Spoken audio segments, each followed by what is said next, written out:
Olá, bom dia. Hoje, terça-feira, dia 7 de julho, a Notícia de Frente está no ar. Seja bem-vindo. O programa está recheado de informação. Estamos aqui por você, para te deixar bem informado. Bom dia, Paulo. Tudo bem, Paulo? Bom dia, Nayara. Bom dia, Lúcio. Bom dia a você que nos assiste. Uma ótima manhã e um ótimo dia para você. Bom dia, Lúcio. Tudo bem? Bom dia, Nayara. Bom dia, Paulo. Bom dia a você que nos honra com a sua companhia. Olha, vamos começar aqui indo para o GD, o portal Gazeta Digital, falar de um caso, de um assunto aqui que ganhou repercussão e noticiamos bastante a Notícia de Frente, que foi o caso do presidente da Ordem dos Advogados da Seccional Mato Grosso, que é o Leonardo Campos, que teria agredido a esposa. Ele chegou a ser detido, enquadrado na Lei Maria da Penha, mas foi liberado. Maria da Penha, juiz, aceita denúncia contra Leonardo Campos por agressão à esposa. O juiz da Vara de Família e Violência contra a Mulher, Jamilson Haddad Campos, recebeu a denúncia contra o presidente da Ordem dos Advogados de Mato Grosso, Leonardo Campos, por conta da agressão contra sua esposa, Luciana Povas Lemos, que ela sofreu no dia 27 de maio. Por conta da ação, Leonardo chegou a ser preso, mas, como a gente acabou de falar, foi liberado em seguida. O presidente chegou a pedir licença de 30 dias do cargo. Luciana também é advogada inscrita nos quadros da OAB. Segundo o juiz, as evidências de materialidade da contravenção penal estão no boletim de ocorrência, termo de declarações das testemunhas e no pedido de providência protetiva. Então, aí o juiz aceitou, né, e o Leonardo Campos terá um prazo de 10 dias para apresentar sua defesa, podendo ser por escrito. Ele que, na verdade, teve muita defesa, né? No dia que ele foi preso, Paulo, chegou uma comissão da OAB e isso que foi bastante criticado pela esposa dele. É praxe entre os advogados, quando há uma situação como essa aí, já chover de advogados ali. Agora sim, tirando a questão pessoal, que tem uma relação muito boa com o Léo Capataz. O que vale para um, vale para outro, né? O que vale para Chico, vale para Francisco. Se é o Zé das Couves, ele, além de ser enquadrado com todo rigor, ele vai ser exposto, vai sofrer críticas e tudo mais. Então, eu acho natural que se faça isso, a lei existe para isso. Qualquer um de nós que eventualmente cometer qualquer tipo de situação como essa, agressão à mulher, ou qualquer tipo de crime, a gente tem que se submeter à lei. Felizmente que é assim. Eu lamento muito do lado pessoal, mas eu acho que o aceite foi correto e que ele se defenda agora, que as coisas se Isso mostra que a justiça ela serve para todos, né, Paulo? Isso foi bem criticado na época também, que uma pessoa foi enquadrado na Lei Maria da Penha, mas foi presídio, ele foi solto. Então, o pessoal, a população começou a se questionar, a justiça é para todos, então a gente vê aí a justiça sendo para todos. Vamos trazer o balanço da Covid-19 no estado de Mato Grosso. Agora, ao vivo, com Bruno Pinheiro, a gente fala dos casos, porque o estado chega aos 22 mil casos desta doença. Bruno, conta mais pra gente, por favor. Bom dia. Nayara, muito bom dia. Os números continuam aumentando a cada manhã que é divulgado. Esses números são números alarmantes. Exatamente isso, 22.078 casos confirmados em todo o estado de Mato Grosso, 8.974 são os recuperados em todo o estado também. Agora, esse número que chama a atenção, o número de óbitos, são 857 mortes confirmadas nos últimos dias, chegando nesta manhã, 857 é o número. A gente repara também mais de 115 mil que estão aí em na verdade 11.500, né? Mais de 11 mil que estão em isolamento domiciliar. Esse número que vem aumentando também, ou seja, são alguns que estão com os sintomas e estão em suas residências. Os números de internados também, mais de 110 pessoas continuam internadas nos hospitais. Ontem nós estávamos com essa ocupação de leitos, só tinha 7 leitos disponíveis. Hoje são 17. Esse número ele aumenta, reduz diariamente. São várias pessoas que recebem altas, outras que estão chegando, então esse número ele é muito variável. Então hoje são 17 leitos que estão disponíveis e 297 que estão internados em UTIs aqui do nosso estado. Agora, se falando aqui da nossa cidade, em Cuiabá, só nas últimas horas foram 15 óbitos, são várias pessoas que tinham comorbidades, ou seja, que estavam internadas com uma série de dificuldades, que tinham outras doenças renais, enfim, e acabaram morrendo nos hospitais aqui da nossa região, da região metropolitana. Com esse número, aqui em Cuiabá, chegamos à marca de 262. É um número muito alto só dentro da nossa cidade. E se falando também da região metropolitana, em Várzea Grande, chegando também ao número da capital. Em relação a esse número que está disponível, esses leitos, existe uma dúvida, já que ontem, 8 horas da manhã, a Defensoria informou, Nayara, de que 52 pessoas estavam aguardando na Defensoria uma oportunidade de um leito, ou seja, estavam aguardando uma liminar, que a Justiça concedesse essa autorização de receber esse respirador ou um leito de UTI.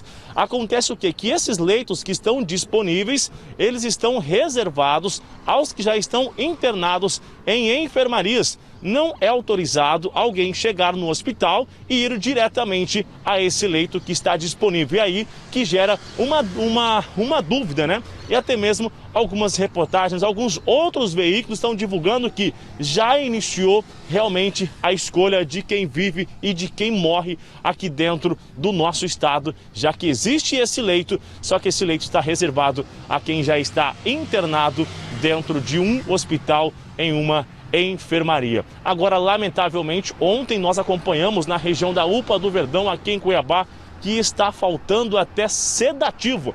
Além de faltar leitos, está faltando sedativo, que é algo simples, que é entre esses insumos e medicamentos. Já já eu volto aonde está faltando leitos, está faltando medicamentos. De um outro lado, tem muito dinheiro e a farra com o dinheiro continua.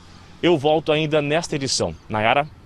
Já começou, inclusive. Obrigada, viu, Bruno, pelas suas informações. Já começou a escolha de Sofia. Pois é. Agora, infelizmente, e aí eu pergunto, de que está adiantando a justiça, não é? O cara consegue eliminar, mas aí chega lá, tem todo um critério, e aí não se sabe. E o mais revoltante é isso aí que o Bruno falou. Não, chega a eliminar, é concedida, mas não tem vaga. Pois é. Não adianta, entendeu? E a culpa é de quem? De quem está com a grana, com a bufunfa, e não resolve, não toma providência, e está deixando para tomar. Agora, por exemplo, estava vendo aqui no gráfico, né, que foi divulgado ontem pela Secretaria de Saúde, aumentou de 7, que era ontem, de anteontem para ontem, para 17, não é? O número de leitos de UTIs, não é? Isso é rotativo, às vezes diminui, às vezes... De todo modo, 17 é muito pequeno, amanhã pode não ter nenhum, não é? Por que não houve o planejamento, por que não houve a aplicação, a tomada de decisão lá atrás, sabendo que os índices, que os números apontavam para esse risco, né? Preferiu-se correr o risco, eu estou falando tanto de município como de estado, para correr o risco, né? Com dinheiro, inclusive, vindo de lá para cá, da União para cá, e o Lúcio vai falar sobre isso daqui a pouco, aprofundar mais sobre isso, mas a indignação maior está aí, porque as pessoas estão morrendo, não tem... não adianta eliminar porque não está tendo vaga e as pessoas... E agora os médicos, a escolha do Sofia. Na última sexta-feira, o deputado Lúcio Cabral, lá no Jornal do Meio-Dia, ele relembrou, né? Relembrou o seguinte, de que o governo do estado acreditava de que Mato Grosso teria algo em torno aí de 4 mil casos confirmados aí do coronavírus, né? E aí é o seguinte, aí os números que estão aí são mas bem diferentes daquilo que o Estado colocou. E o problema acontece hoje pelo seguinte, né? As prefeituras receberam dinheiro, receberam bastante dinheiro, e agora, quase 4 meses depois do início da pandemia, é que começaram a falar em abertura de novos leitos de UTI. Aliás, teve aí algumas prefeituras, incluindo aí Cuiabá, Várzea Grande, Tangará da Serra, Sorriso, que estavam recebendo a diária pelo leito de UTI e os leitos de UTI não estavam sendo utilizados, mas o dinheiro estava caindo lá, no caixa da prefeitura. O que é que eles iam fazer com esse dinheiro, hein? Aí depois, quando descobriram, não, chegou aqui, se a gente não devolver, a gente vai fazer um encontro de contas. Conversa fiada.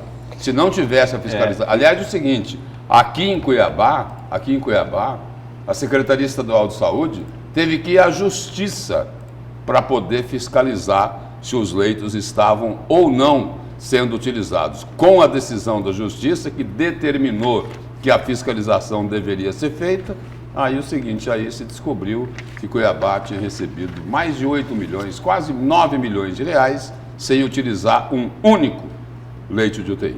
E isso para ficar nas UTIs. E o Bruno acabou de falar aí, problemas lá na unidade do Verdão, quer dizer, dinheiro também, se tem dinheiro para providenciar, se tem como providenciar, por que não se providenciou, por que não se fez um trabalho de prevenção, sabendo que as coisas iam ficar no nível que estão agora? E a saúde aqui em Cuiabá, ela não ficou ruim agora não, na pandemia. A saúde de Cuiabá foi vergonhosa, é vergonhosa, desde o início aí da atual administração, né? Desde o início da atual administração. É só problema, um problema atrás do outro, né? Também é o seguinte, ia querer o quê? Eles lotearam as unidades de saúde para os políticos, de acordo com a denúncia do próprio Ministério Público, em cima daquela CPI que foi feita lá na Câmara Municipal de Cuiabá. Como é que vai funcionar? Como é que vai funcionar? Vamos aqui, deixa eu rapidamente aqui o WhatsApp, participação, o pessoal está participando bastante aqui com a gente. Olha só, a Ana Cláudia fala o seguinte, eu gostaria de saber onde está as UTIs que o governador e o prefeito prometeram. Cadê o dinheiro MPE e MPF? Essa justiça é falha mesmo, Ana Cláudia.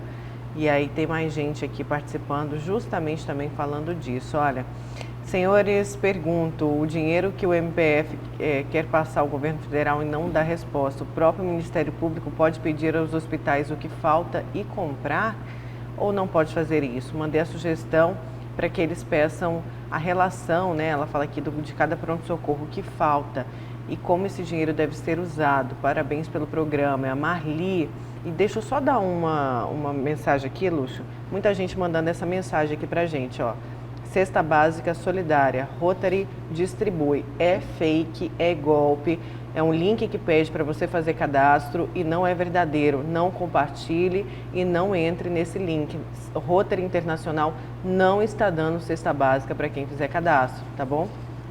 E sobre a mensagem da Marli, o primeiro ponto aí da mensagem dela, quando ela fala ali do MPF, que quer repassar recursos para o governo federal, isso daí tem a ver, me parece que a observação dela tem a ver com a Lava Jato, né?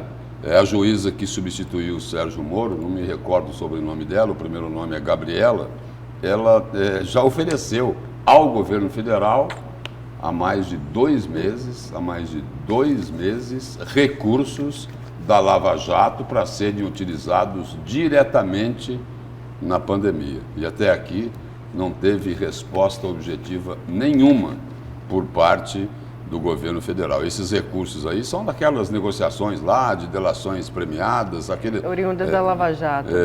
Quando é empresa, Paulo, como que é o nome do... Leniência? Esses acordos de leniência. E o seguinte, esses recursos aí que foram oferecidos ao governo federal, eles podem chegar até a 500 milhões de reais, aproximadamente. Nesse primeiro momento não seria não seria esse valor, seria um valor menor, mas eles podem chegar a 500 milhões de reais e aí é o seguinte, a estranheza é porque o governo federal ainda não deu a resposta para lá os coordenadores lá da Lava Jato diante desse oferecimento. Eu queria falar para a Marli também, se me permite rapidinho só, a Marli que mandou aqui a mensagem, eu também concordo, o Ministério Público Federal e o estadual também, eu acho que eles poderiam estar mais ativos, mais presentes, quase que em real time, assim, não é, em tempo real, acompanhando realmente aquilo que está acontecendo aí, já que há as entidades, há o CRM, há o Sindmed, há os sindicatos que têm todas as informações, providenciem. Eu estou achando tão apático o Ministério Público Estadual e o Federal, especialmente porque já sabe-se comprovadamente que o dinheiro veio.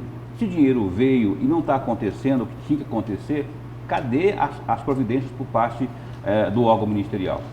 Olha, falando em governo federal, o presidente Jair Bolsonaro sentiu ontem os sintomas do novo coronavírus. Ele fez o teste e deve sair hoje. Vamos acompanhar. O presidente Jair Bolsonaro, que completou 65 anos agora em março, disse que chegou a ter 38 graus de febre. Ele foi no Hospital das Forças Armadas, aqui em Brasília, para realizar o teste e checar se está contaminado. Jair Bolsonaro, a gente relembra, fez tomografia também dos pulmões. O resultado deve sair amanhã por volta de meio-dia. No Palácio da Alvorada, o presidente disse a apoiadores que não foi identificado nenhum problema e que se sentia bem. Por causa dos sintomas, a agenda do presidente para o restante da semana foi totalmente cancelada. Segundo fontes do Palácio do Planalto, o presidente já estaria tomando a hidroxicloroquina. Pois é, o resultado deve sair hoje, estou atualizando, por volta de meio-dia, horário de Brasília. Olha, ainda falando em coronavírus, a incidência da Covid-19 nas penitenciárias de Mato Grosso preocupa o juiz da Vara de Execuções Penais de Mato Grosso do Estado, o Geraldo Fidelis. Segundo ele, 600 presos estariam com suspeita da infecção. A Sêmia Mauad traz mais informações. A denúncia é que a maior penitenciária central do estado tenha pelo menos 600 presos contaminados com a Covid-19. E foi isso que motivou o juiz da Vara de Execuções Penais de Cuiabá, Geraldo Fidelis, a determinar à Secretaria de Segurança Pública do Estado ações que impeçam o avanço da doença nas unidades prisionais de Mato Grosso. A Secretaria de Saúde e a Secretaria de Ação Penitenciária agiram prontamente, já buscando todo o apoio de saúde, apoio de médicos, entrando com medicamento preventivo. A Secretaria de Estado de Segurança Pública confirma neste momento 55 casos suspeitos de Covid-19 entre os presos nas unidades prisionais de Mato Grosso. Desse total, 3 detentos estariam na Penitenciária Central do Estado. Atualmente, na Penitenciária Central do Estado, nós temos 6 pessoas que estão presas que estão com algum sintoma. Nós temos também 4 casos que foram confirmados com positivo. Desses 4, 3 ainda estão ativos e 1 curado. Então, esses são os números que nós temos da Penitenciária Central do Estado. Eu acredito que esse número de 600, ele surgiu por quê? Porque nós tivemos aqui a adoção de medidas preventivas, né? Então, quando você tem uma pessoa que apresenta os sintomas, então achou-se por bem, preventivamente, que se evitasse a movimentação de dois setores da penitenciária, né? Um que é chamado de shelter, né? É o nome, é o módulo de concreto. Então, preferiu-se pegar essas pessoas que estão nesse espaço e não fazer mais a movimentação, e mais os do raio 1, porque também tinha uma pessoa que apresentava sintomas. Então, não quer dizer que existem 600 pessoas com algum tipo de sintoma, não. Preventivamente, nós, então, fizemos o isolamento dessas pessoas. Então, eles ficam sem movimentação, que é a recomendação das autoridades, né? Quando você teve contato ou quando você está próximo de alguém que teve algum sintoma, então o recomendado é o isolamento. Mato Grosso conta com 11.473 presos em 48 unidades. Até agora, foram 145 casos confirmados, segundo a Secretaria de Segurança Pública.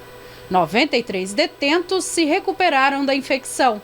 A Penitenciária Central conta com 2.300 presos, quando o ideal seriam 850. A superlotação, o que preocupa muito em época de pandemia. Por isso, algumas ações foram adotadas como forma de impedir o avanço da doença. Nós tivemos aí a suspensão das visitas, da visitação, então a gente evitou com essas medidas, de suspensão de visitas, atividades religiosas, educacionais, saída externa para o trabalho. Com essas medidas a gente buscou evitar o contato deles com as pessoas de fora, Então essa foi a primeira medida que foi adotada e depois nós começamos no início, a gente, confesso, nas primeiras semanas a gente não tinha ainda EPI suficientes, acho que foi o problema que afetou aí o mundo todo, essa falta inicial de EPI, mas essa não é mais uma realidade que a gente vive, Então, a partir do mês de abril, nós já tivemos aí a distribuição de equipamentos de proteção individual para todos os servidores, e hoje a gente já conta, assim, com máscaras, por exemplo, para todos, tanto servidor como para as pessoas que estão presas. A Secretaria de Segurança Pública garante que ainda seguiu as recomendações do juiz da Vara de Execuções Penais, Geraldo Fidelis. A Defensoria Pública do Estado também acompanha de perto essa situação. Quem tem contato, e é uma atividade essencial, e muito essencial, são os policiais penais. São as únicas pessoas, o único material humano que hoje tem um contato com o mundo aqui fora, com os recuperandos lá de dentro. Então nós pedimos, até para uma questão de saúde deles, que sejam realizados testes mensais, e dos presos todos, só que a Justiça determinou para fazer a realização daqueles que tiverem algum tipo de sintomas. Segundo o coordenador de núcleo de execução penal, existem na Penitenciária Central 120 grupos de risco detidos na unidade e que há tentativas de transferência desses presos. Nós estamos estudando, junto com a Ordem dos Advogados do Brasil, fazer um pedido de transferência dessas pessoas do grupo de risco da Penitenciária Central do Estado, levando essas pessoas para essa unidade prisional de Várzea Grande, que ela foi inaugurada agora dia 30, e ela ainda não, ela tem um número de vagas ainda bem superior do que a própria Penitenciária Central do Estado, e hoje ela está quase com 100, se eu não me engano, 40 ou 50 presos. A capacidade dela é de aproximadamente 1.000. E a gente sabe que gera, Os presos acabam contaminando também quem trabalha lá, e essas pessoas trazem mais ainda o vírus para fora. Então tem que tratar também dessa situação. Vamos saber os destaques de vocês para hoje, Lúcio? Qual que vai ser o seu? Bom, a gente já falava desse assunto aqui, teve aí pelo menos uma telespectadora que falou aí sobre o dinheiro que as prefeituras de Mato Grosso receberam para ser utilizado aí no combate à pandemia. Só as prefeituras já receberam mais de 240 milhões do governo federal. E algumas não fizeram a lição de casa.